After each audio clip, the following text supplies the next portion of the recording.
이 시간은 요한계시록 정복 시리즈 78번째 시간입니다.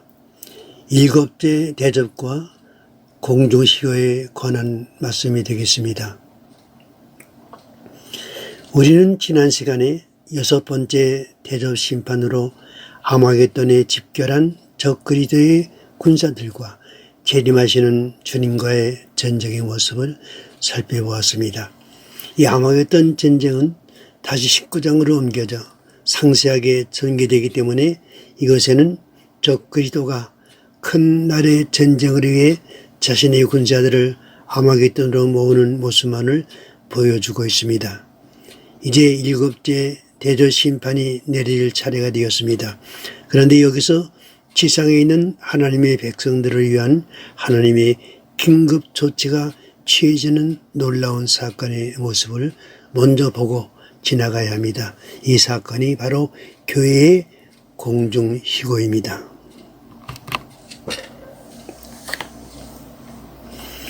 우리는 교회의 희고가 언제 있는 것인가 이에 대한 많은 관심을 가지고 있습니다.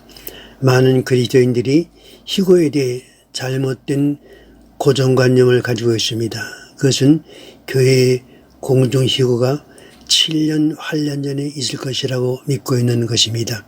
이런 주장은 새들이 종말론에서 나온 잘못된 신학적 견해입니다. 교회는 전 4년반 기간은 통과하지만 후 4년반의 대환란 기간은 거치지 않습니다. 그러나 그때에도 공중으로 희고되는 것이 아닙니다. 그러면 하나님의 교회가 후 4년 반의 무서운 재앙에서 어떻게 건지심을 받을 수 있는 것입니까? 이에 대하여 계시록 12장 13절 14절에서 이처럼 말씀해 주고 있습니다.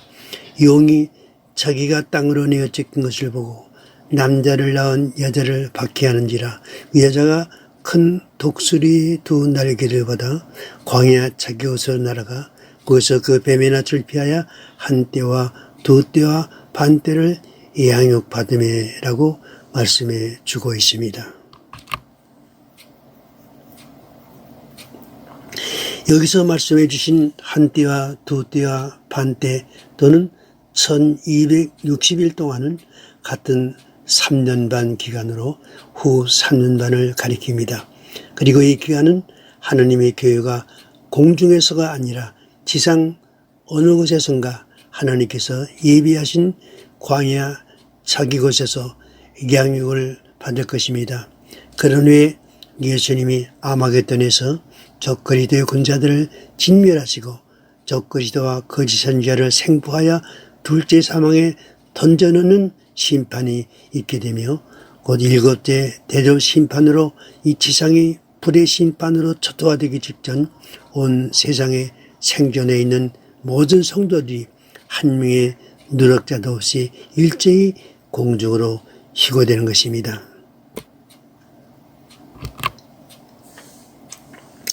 이 공중희고는 일종의 지상에서의 최종적인 탈출 사건입니다.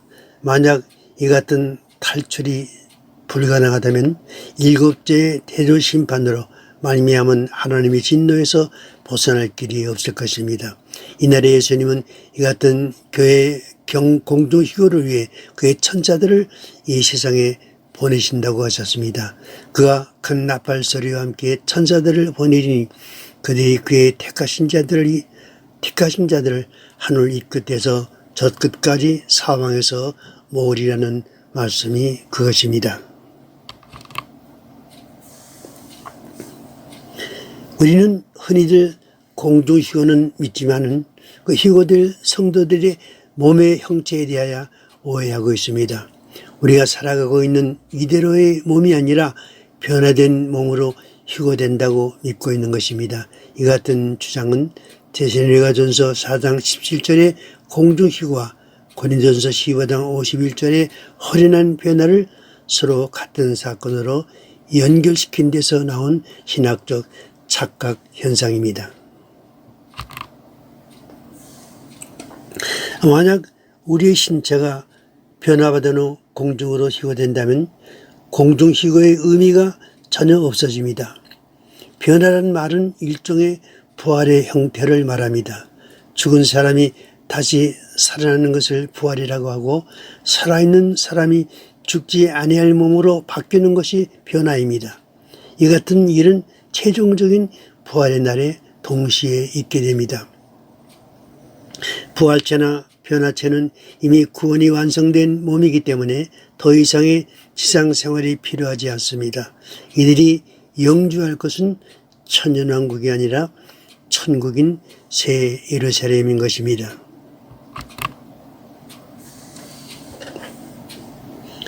데살로니가전서 4장 11절에 나오는 공중희고에는 성도들의 변화란 언급이 전혀 없습니다.